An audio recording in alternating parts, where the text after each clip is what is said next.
पाहूया आजच्या ताज्या घडामोडी।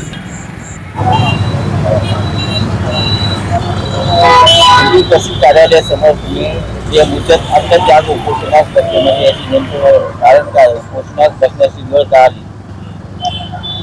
खरं बघायला गेलं तर आमची मागणी रास्त आहे। इतर समाजाला तुम्ही 10 लाख रुपये आणि त्याच्या घरच्याला एक नोकरी देत आहे, तर ओबीसी समाजाचा जो लढा आहे तो लढा करत असताना आमचे सुद्धा समाज बांधव मृत्युमुखी पडलेत, तर त्यांच्या सुद्धा घरच्याला प्रत्येकी 10 लाख रुपये आणि एक नोकरी द्यावी ही आमची प्रामाणिक मागणी आहे। काय ओबीसी साठी वारंवार मागण्या करून सुद्धा आमच्या हे सरकार मागण्या मान्य करत नाही, त्याच्यामुळं नाईलाजानं आता ही आमच्यावर उपोषणाची वेळ आली। लवकरात लवकर जर आमच्या मागण्या मान्य नाही केल्या तर हा लढा खूप तीव्र होणार आहे, एवढंच मला या शासनाला सांगायचं।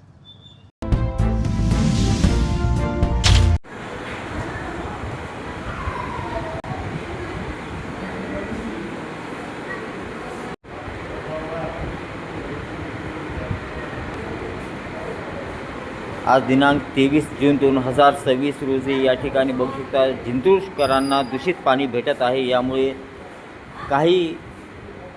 बऱ्याच जणांची तब्येत खराब झालेली आहे आणि काही जण खानगी दवाखान्यात करत आहेत आणि या ठिकाणी जिंतूर ग्रामीण रुग्णालयामध्ये सुद्धा वार्ड क्रमांक 1 मधील पेशंट या ठिकाणी ॲडमिट झाले आहेत।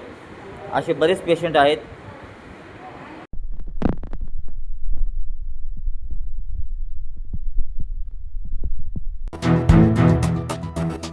बोर्डीकर साहेबांचे, काकूचे, दीदीचे आणि दिनू भाऊचे, विनोद भाऊचे, सगळे भाजपचे जितके बी साहेबाचे गोरे आमचे मुन्ना भाऊचे सगळ्याचे उपकार आहे, साहेबाचे उपकार आहे, बोर्डीकर कुटुंबाचे उपकार आहे, हे विसरणार नाही मरेपर्यंत। धन्यवाद।